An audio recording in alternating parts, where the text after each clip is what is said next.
Thanks for grabbing my mail. Package. I wasn't expecting anything today. Knife.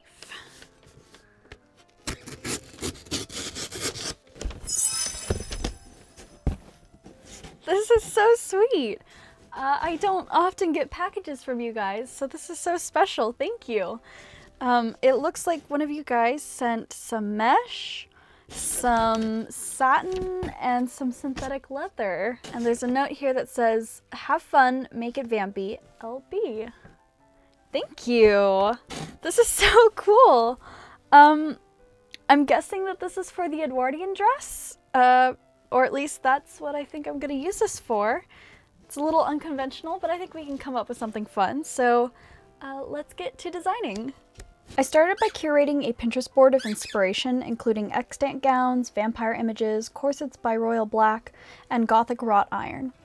I also grabbed my Janet Arnold pattern books and Wasted Efforts. I started with day dresses, trying to find ways to incorporate the leather as possible trim or binding, as well as using the mesh in ruched detailing or gathered trims.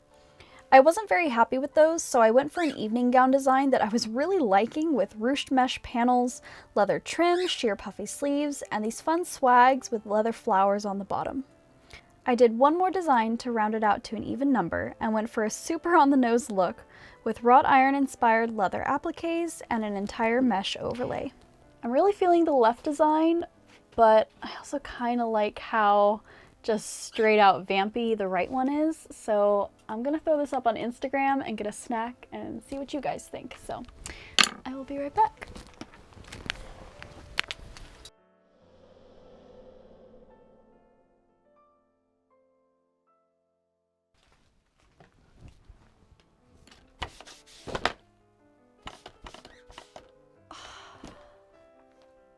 How the hell did I manage that? This is so frustrating. I was really liking that design too.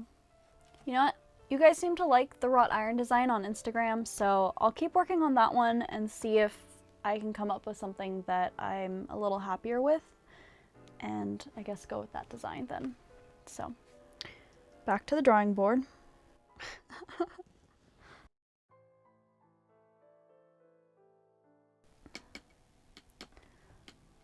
I'm actually kind of digging this now, so let's do a little research and head over to our paper dolls and figure out how to construct this. For this build, I'll be using this pattern from Patterns of Fashion 2 by Janet Arnold as a guide, but I'll be draping the pattern myself. The skirt will be 3 pieces, a center front and 2 side pieces, with a bit of a small train and some pleating at the back of the waistline. Piecing will likely be necessary, as this pattern piece is just too wide to fit on even the widest of fabrics, but that's okay because piecing is historically accurate. The bodice will be draped according to this pattern as well, and the 2 darts will act as guides for where the leather appliques need to get top stitched. Each pattern piece on the skirt will contain 3 layers, a black cotton lining, the green satin, and the black mesh. The lining will be basted to each pattern piece before assembling the skirt, in a process called flat lining. Once all the layers are basted together, the skirt can get assembled, and all of the seam allowances can be pressed open and then turned under, whip stitching them to the lining only. The skirt will then get a wide facing at the hem to protect it, but not before stitching on all of the leather appliques. As for the bodice, the cotton lining will be separate from the mesh and satin layers. The cotton lining will get boning channels to give the bodice support, shape, and structure. And all the leather appliques will need to get stitched on to the satin and mesh layer before it can be combined with the cotton lining. As for finishing, the top and bottom edge of the bodice will get finished either in some piping or some bias binding made out of the black leather, and then grommets will be added.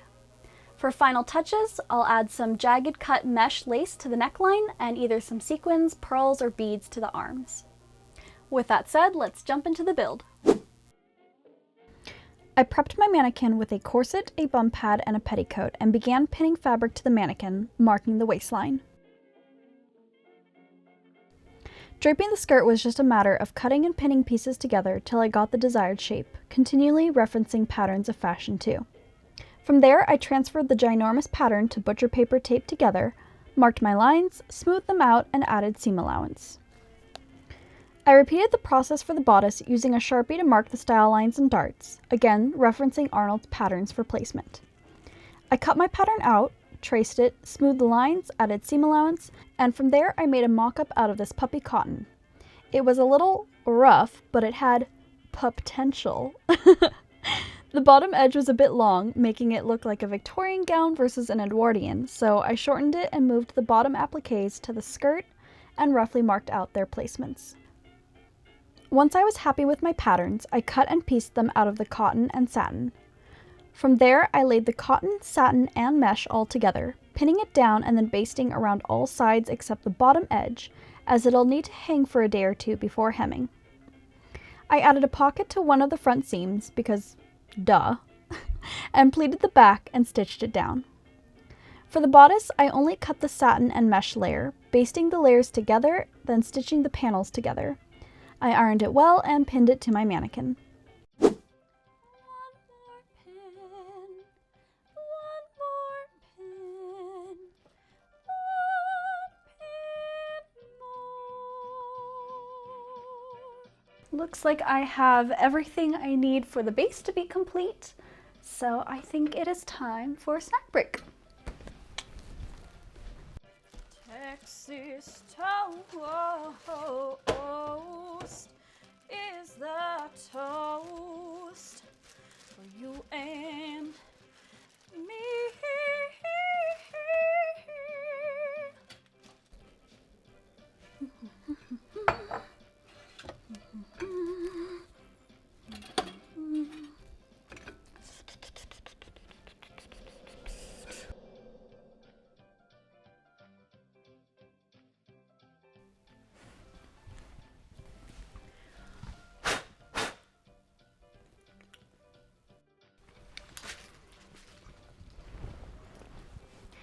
Well, I think we accomplished a lot today, so I'm going to eat my garlic bread, play some Animal Crossing, and I will see you guys tomorrow my time, 3 seconds your time, for the appliques.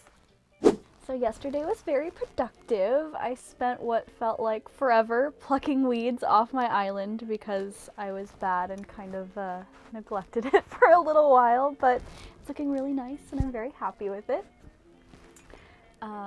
Oh, and the dress is looking good too. The base is done, so we can start on the wrought iron work today.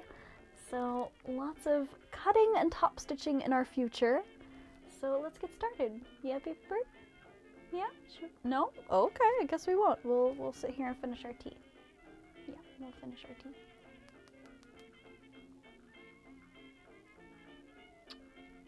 Fun. All right, ready? Come here. Ready? Now fly back to your cage. Go on. Good girl. Let's jump into it. For the appliques, I cut my bodice pattern from Swedish tracing paper, say that 5 times fast, and pinned it over the bodice on my mannequin. Then I roughly sketched out the lines, and once I had a decent sketch, I took it back to my table and cleaned up all the lines. From there, I cut out my applique pieces and figured out where to slice my pattern so it could lay flat. The easiest way to cut the appliques was to tape the pattern to the back of the leather and cut it with an X-Acto knife on a self-healing mat. Then I sprayed the back with a little bit of Super 77 to avoid using pins where possible. When I did have to use pins, I made sure to put them where I plan to stitch, as the holes will be permanent.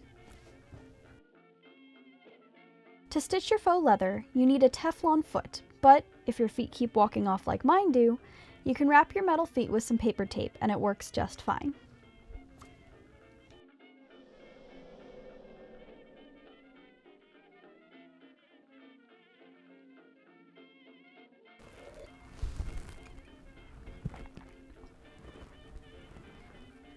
So she's looking pretty good. She's coming together really well.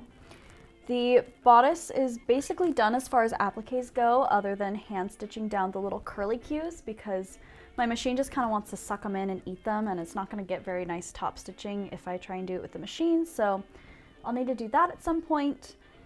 But I think we're at a good stopping point for tonight. That big spiderweb piece is going to take quite some time, so we'll save that for tomorrow, and we will see her in the morning.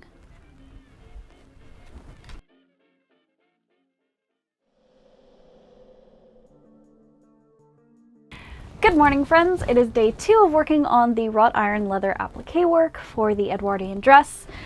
The bodice took quite some time, so I imagine I'm going to have a full day ahead of me for that big spiderweb piece on the hem, as well as the entire hem itself. So let's not waste any time and just dive right into it.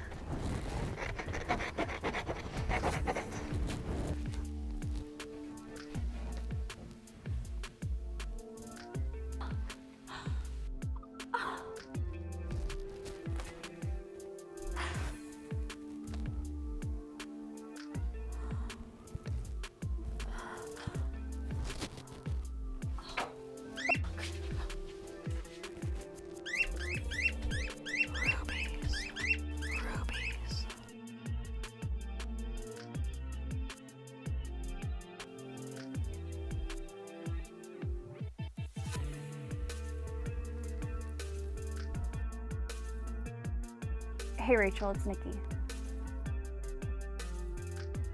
I think we have a supernatural problem.